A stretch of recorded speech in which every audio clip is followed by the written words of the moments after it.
देखा पीएफआई कितनी बड़ी साजिश कर रही थी देश के खिलाफ। क्या साजिश? देश को मुस्लिम राष्ट्र बनाना चाहती थी। पीएफआई मुस्लिम राष्ट्र बनाना चाहती है, तुम लोग हिंदू राष्ट्र बनाना चाहते हो।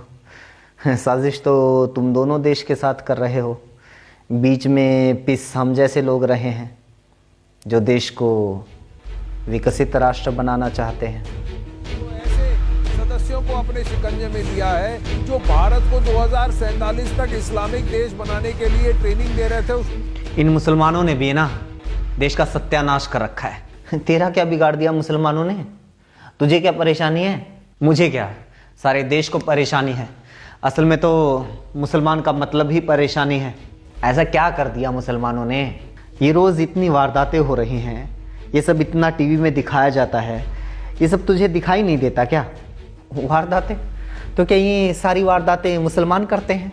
भाई साहब, एनसीआरबी के आंकड़े बताते हैं कि हमारे देश में हर साल 60 लाख से ज़्यादा वारदात होती हैं। मतलब रोज़ 16,000 से ज़्यादा वारदात होती हैं। 80 लोगों की तो रोज़ जान ले ली जाती है। अब बता, ये सारी वारदात मुसलमान करते हैं? एक बार पता कर, इन वारदातों को अंजाम देने वाले हिंदू कितने हैं और मुसलमान कितने हैं। तुम्हें टीवी पर गिनी चुनी घटनाओं के बारे में बताया जाता है जिसमें कोई ना कोई मुसलमान एंगल जुड़ा हुआ हो। यानी एक अंकिता का आरोपी अगर कोई मुसलमान है तो तुझे दिन रात टेलीविज़न के ऊपर दिखाया जाएगा, बताया जाएगा। लेकिन अगर किसी अंकिता का आरोपी किसी बीजेपी नेता का बेटा है, जैसा कि उत्तराखंड में है, उसके बारे में तुम्हें नहीं बताया जाता। सरकारी आंकड़े बताते हैं कि आज की तारीख में हमारे देश में लगभग 5 लाख कैदी जेलों में बंद हैं। उसमें से 3.25 लाख हिंदू हैं। 85,000 के आसपास लगभग 18% मुसलमान हैं। फिर बाकी धर्मों के लोग हैं। अगर सारी वारदातों को मुसलमान ही अंजाम देते हैं तो ये सारे कैदी मुसलमान होने चाहिए थे। असल में दिक्कत तेरी नहीं है, असली समस्या ये टीवी, ये मोबाइल है जिसके ज़रिए तुझे मैनिपुलेट किया जा रहा है। टीवी देखते ही तुझे अचानक से लगने लग जाता है कि सारी परेशानी ही मुसलमानों की वजह से है। और जब अपने स्टेट की बात आती है, अपने राज्य की बात आती है, तो तुझे लगने लग जाता है कि सारी परेशानी सिर्फ एक जाति की वजह से है। एक बात बता, 2-4 मुसलमानों के नाम तुझे याद हो जिसकी वजह से कभी तुझे कोई नुकसान हुआ हो या किसी मुसलमान ने तेरा कभी बुरा किया हो? मेरा तो आज तक किसी ने बुरा नहीं किया, क्योंकि मेरा तो आज तक कोई मुसलमान दोस्त रहा ही नहीं। मुसलमानों ने तेरा कभी कुछ बुरा नहीं किया, लेकिन तेरे चाचा ने तो तुम्हारा पुश्तैनी मकान दबा रखा है ना। तुम्हारे ताऊ ने आज तक दादा लाई जमीन तुम लोगों को नहीं दी।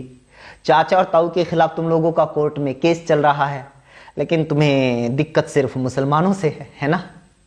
तू ही तो कहता रहता है कि चाचा तुम्हारे बड़े बेईमान हैं, ताऊ तुम्हारा धोखेबाज है, बुआ में एटीट्यूड बहुत ज़्यादा है, मामी में एरोगेंस बहुत ज़्यादा है, बड़ा भाई बात नहीं सुनता, छोटा भाई बात नहीं मानता, चाचा का लड़का नशेड़ी हो गया, ताऊ का लड़का लड़की छेड़ते हुए पकड़ा गया, फूफा ने उधार लेकर पैसे वापस नहीं दिए और दोस्तों ने कभी ज़रूरत पड़ने पर उधार नहीं दिया।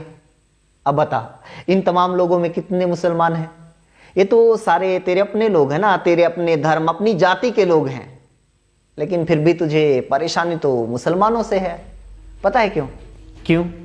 क्योंकि टीवी, मोबाइल, फेसबुक, व्हाट्सएप के जरिए और जिस पार्टी का तू अंधभक्त बना हुआ है ना, उसके नेताओं के जरिए 24 घंटे तेरे दिमाग में बस यही डाला जा रहा है ताकि असली परेशानी, असली समस्या का तुझे एहसास हो ही ना पाए। क्योंकि रोज तेरे जहन में ये जहर नहीं बोया जाएगा तो तुझे पता लग जाएगा कि तुझे परेशानी मुसलमानों से नहीं है। ये तेरे घर के सामने से जो टूटी हुई सड़क गुजर रही है ना, रोज जिसके ऊपर हादसे होते हैं, बाइक गाड़ी पलट जाती है। 2 हफ्ते पहले तो खुद तेरी माँ के ऊपर रिक्शा पलट गई थी, वो तो बेचारी आज भी बेड के ऊपर बैठी हुई है। अगर तुझे हिंदू मुसलमान में नहीं उलझाया जाएगा तो तुझे एहसास होने लगेगा कि तेरी बिजली का बिल लगातार बढ़ता जा रहा है, जबकि बिजली तो उतनी ही खर्च कर रहा है। बच्चों के स्कूल की फीस, कोचिंग का खर्च, किताबों के रेट, रसोई का budget, gas cylinder, petrol diesel, चाय, आटा, दाल, नमक, मिर्च, मसाला सब महंगा होता जा रहा है। यहाँ तक कि अपनी ही बैंक के एटीएम से अपने ही पैसे निकलवाने के लिए तुझे पैसे देने पड़ रहे हैं ताकि मेहुल चोकसी, नीरव मोदी और विजय माल्या के घोटालों से हुए बैंकों के नुकसान की भरपाई तुझसे की जा सके। लेकिन तुझे तो इस बात का एहसास होने ही नहीं दिया जा रहा, और तुझे होगा भी नहीं, क्योंकि तू तो बहुत अमीर है। परेशानी तो तुझे सिर्फ मुसलमानों से है। मेरे भाई, कम से कम तुझे तो ये बात अच्छे से समझ में आनी चाहिए थी, क्योंकि तू तो हरियाणा से है, ओबीसी कैटेगरी से आता है।